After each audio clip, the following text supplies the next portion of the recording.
Imagine, one ordinary day you wake up to the sight of foreign ships looming in the sky. The sun, once a symbol of a new day, is now eclipsed by these colossal structures. Structures that aren't from any world we know. They hang there, silent, a chilling reminder of our smallness in the grand cosmos. The world froze, caught in the iron grip of shock and awe. These were not the sleek, aerodynamic crafts we'd conjured in our stories. No, these were behemoths of metal and mystery, their surfaces etched with patterns that defied all human understanding. They were a testament to a technology, an intelligence, far beyond our own. As the shadow of these alien ships fell upon our cities, our fields, our oceans, life as we knew it came to a standstill. The hustle and bustle of human existence, all our petty squabbles and grand ambitions, seemed to shrink in the face of this extraterrestrial presence. Our leaders, usually so quick with words, found themselves speechless. Scientists scrambled, sending radio signals, laser pulses, anything and everything in a desperate attempt to communicate, but the ships remained silent, their intentions unknown. Across the globe, the human race held its collective breath. Every eye was glued to the sky, every ear strained for any sound from the silent visitors. The world was caught in a paradox of fear and fascination, a chilling dance with the unknown. And as the days passed, that fear began to mount. The silence from the alien ships was deafening, a haunting melody that played on the nerves of every man, woman, and child. The world was on edge, teetering on the brink of panic. Through it all, one truth became painfully clear. We were not alone in the universe, and with that realization came a question that hung heavy in the air, a question that no one could answer. What did they want? Why were they here? As silence stretched, fear grew. We were not alone, and we had no idea what was coming. Our militaries, once the pride of our nations, stood no chance. A chilling truth that we learned the hard way when the invaders from the stars took to our skies. Our soldiers, brave and steadfast, faced an enemy unlike any they had ever known. From the deserts of the Middle East to the icy expanses of Siberia, from the concrete jungles of New York to the vast outback of Australia, they fought. But our bullets and missiles, once symbols of our strength, were as ineffective as throwing pebbles at a storm. Imagine, if you will, the mightiest aircraft carriers, the most formidable tanks, the most advanced fighter jets, all rendered obsolete in the blink of an eye. The alien technology was beyond anything we could have fathomed. Their weapons, silent but deadly, decimated our forces with a precision that was as terrifying as it was awe-inspiring. Our defenses, once thought impregnable, were like paper to their weaponry. Our soldiers, trained for combat against fellow humans, found themselves outmatched and outgunned, their training and tactics useless against the alien onslaught. Our generals, seasoned veterans of countless battles, could only watch as their strategies were torn apart, their commands falling on deaf ears as the lines of communication were severed. And then, the feeling of hopelessness. As the news of defeat after defeat reached our homes, the morale of the people plummeted. The once bustling cities fell silent, the laughter and joy replaced by fear and despair. The world watched in horror as the invaders continued their relentless assault, their unstoppable march across our planet. Everywhere the same story. A swift, brutal defeat. An enemy that seemed invincible. A world brought to its knees. The once mighty human race, the rulers of the earth, reduced to mere spectators of their own downfall. The realization was harsh and unforgiving.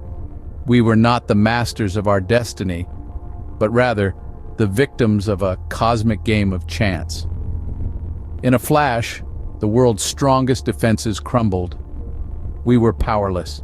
The defeat was not just of our militaries, but of our spirit, our belief in our own invincibility. And as the dust settled, we were left to face the harsh reality of our new existence. With our defenses crushed, we braced for the worst, but their plans for us were beyond comprehension. As the dust settled, it became apparent that the aliens were not here solely for destruction. Their agenda was not to annihilate, but to transform. They began to alter our planet in ways we could never have imagined. The first change was the environment. They released something into the atmosphere, a substance we couldn't identify. It wasn't harmful to us, but it started to affect the weather patterns. Seasons began to shift unpredictably, and climates that were once stable now fluctuated wildly. Next, they targeted our landscape. Massive machines, alien in design, tore through our Earth, reshaping it as if molding clay. Mountains flattened, oceans shifted, and forests were replaced with strange otherworldly vegetation. It was as though they were terraforming our planet, making it suitable for their kind. Simultaneously, they manipulated our resources, taking what they needed and replacing it with elements that were alien to us. We watched helplessly as they converted our world into something unrecognizable. The fear and confusion were palpable. We were like ants, watching as a child poured water into our mound. We could only scurry about, trying to make sense of the chaos. The world we knew was vanishing right before our eyes, and there was nothing we could do about it. There was no communication, no explanation. They acted with an indifference that was chilling. It was as if we were inconsequential, mere collateral in their grand scheme. The fear gave way to a deep sense of loss. We mourned for our home, for the world that was. We grieved for the familiar landscapes, the predictable seasons, the resources we once took for granted. We were not just defeated, we were displaced, made strangers on our own planet. Our home was changing, becoming alien, and we were left to wonder what next. In the wake of their conquest, they left us in a world unrecognizable. The familiar sights of bustling cities and serene countrysides were replaced with remnants of a civilization that once was. The remnants, a stark reminder of the cataclysmic event that changed not just our lives, but the very fabric of our existence. In the aftermath of the invasion, society as we knew it ceased to exist. The social order that we had meticulously built over centuries was shattered in a matter of moments. Governments collapsed, economies crumbled, and the institutions that held us together were no more. The struggle for survival became the new world order. Our once globalized world was now a collection of isolated pockets of humanity, each fighting their own battle for survival. Resources were scarce, and the fight for food, water, and shelter became a daily ordeal. The strong preyed on the weak, but even the strong were not safe from the alien invaders. But amidst the chaos and despair, the indomitable human spirit began to shine. Humans, in their characteristic fashion, began to adapt to the new conditions. We learned to live off the land, to scavenge, to hunt. We learned to hide from the invaders and to fight when necessary. Communities began to form, bound not by nationality or ethnicity, but by the shared experience of survival. We began to rebuild, slowly, painstakingly, but with a determination that was born out of desperation. We learned to live in a world that was no longer ours, a world that was now dominated by an alien species. In the face of such adversity, we witnessed the best and worst of humanity. We saw acts of courage and sacrifice, but also acts of cruelty and selfishness. We saw the resilience of the human spirit, but also its vulnerability. We learned about our strengths, our weaknesses, and most importantly, about our ability to adapt and survive. And so, we were left in a world transformed, struggling to survive in the wake of the unknown. In the face of the unimaginable, we were forced to confront our place in the universe. The invasion, as harrowing as it was, pulled the rug out from under our collective understanding, shattering our perceptions like a mirror hit by a sledgehammer. We were left staring at 1,000 shards of what we thought we knew, each reflecting a different, unsettling reality. Our understanding of the universe had been rudimentary at best, like a child peeking through a keyhole into an infinite expanse. We believed we were alone, the solitary inhabitants of a cosmic mansion. But the invasion shattered that illusion. We were forced to acknowledge that we were but one room in this mansion, and there were other, far more advanced inhabitants. The existential questions that arose were as numerous as the stars themselves. What does it mean to be human in a universe teeming with life? How do we fit into the grand scheme of things?